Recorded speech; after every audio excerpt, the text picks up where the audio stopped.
I know. We don't do these during. They may give us one, but they'll do one before the bowl game. Okay. Yeah. You've played in rivalry games. What do you know about the Iowa-Nebraska and kind of what this means to the border war a little bit? Yeah, I've always known that this is a huge game for Iowa. It's always been a big rivalry. I remember watching the one 2 years ago with the 2 interceptions at the end of the game that Iowa ended up winning that one. I feel like every game has been close, at least in the past couple of years. So it's always been a lot of fun. There's a lot of heated, bad blood between the teams. I'm looking forward to Saturday. It's gonna be a lot of fun. Is that stressed from Coach Ferentz? Like Iowa has won and dominated the series lately, but every game outside of maybe one has been within almost like a touchdown. Yeah, I don't know if he's stressed it too much, but there's just one thing that he always talks about is just playing the Big Ten. You're always going to be playing against tough teams. It's always going to be no win comes easy. It's always going to be a tough game. You always got to be on your P's and Q's and just be ready to go whenever you're playing any team in the Big Ten. Nebraska's rush defense is much worse than its pass D, so how can you take advantage of the run D? Yeah, I mean, we got one of the best offensive lines in the country, and I think Logan just up for the Outland Trophy, which is awesome. So happy for him. But when you got guys like that up front, we can continue to pound the rock. We got great running backs. Receivers are good at blocking as well, so we're going to continue to attack that. And once those safeties start to come down, the guys start to kind of anticipate run. That's when we can really start hitting them and create some big plays that way. When you look back at your tape the other day, what did you see and what could you have done better? Maybe where did you? I mean, obviously, you came through at the end there too. Yeah, and what sucked is, again, in that game, it felt like it was part of the reason against USC as well, is that there's just little execution things. We need to have 11 guys doing the right thing, 11 guys doing their job, and sometimes when you have one guy off, all of a sudden a run that could be 20 yards ends up being a 3-yard gain. So it's just little things like that, or just me being sometimes more aggressive on some of the pull looks and me inserting myself into the game, into the run game as well. But just being able to just stay calm through all those third downs. We were only 10% on third down, so just being more efficient on that side of things and either just checking down to the running back when we need to, and hopefully that he just makes a guy miss and turns it into a first down, and just kind of just trusting your reads and just going through, I guess, the whole progression. That 29-yard completion to Reese, in my rewatch, I saw they had one deep safety.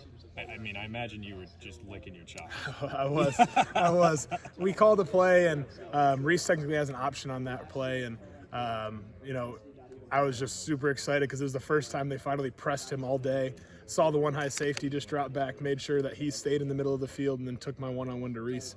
It was basically the one opportunity we got to take a good one-on-one shot that day, and took advantage of it. And then the other time we got a one-on-one shot, it was to Gill, and then he scored the touchdown on that. So as many one-on-one shots we can get, especially going into this week, a team that loves to play a lot of cover one, we're going to try and take our shots when we can.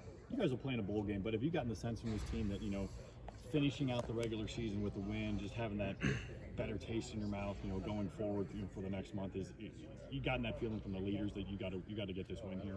Yeah, I think it's just part of the Iowa standard that we have here, that there hasn't been a drop off in practice, a drop off in attitude, and when people are showing up every day, that they're ready to work.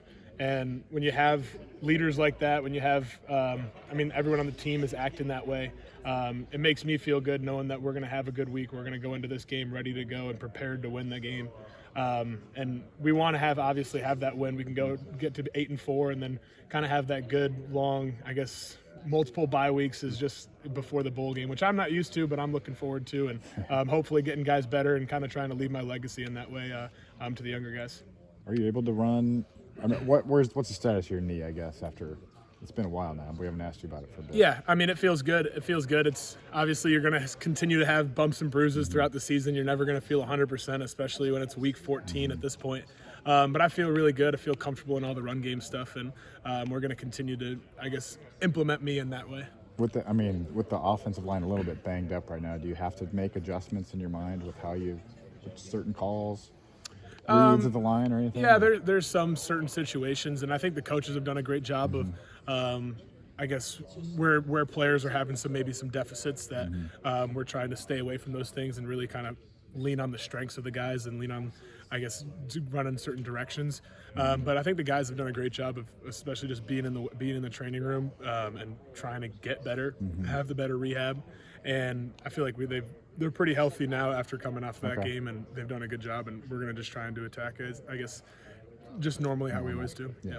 You look at the Nebraska secondary, and I don't think they haven't gotten many interceptions, just 5 or 6. But overall, the numbers are really good. Just when you watch them on tape, what stands out that makes them a good group, even though they aren't getting a lot of turnovers? Yeah, I mean they get hands on a lot, and that's one of the big things for them is they're playing a lot of man coverage, so they're trying to be aggressive, and sometimes they end up getting some penalties out there, but.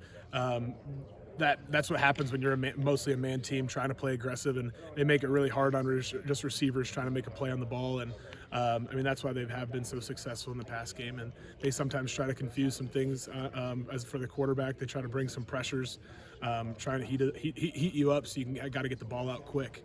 And again, that also makes it easier because the receiver or the DBs don't have to guard it as long. So that's some of the things that they do to try and help them in the pass game, I guess. And you talked a little bit about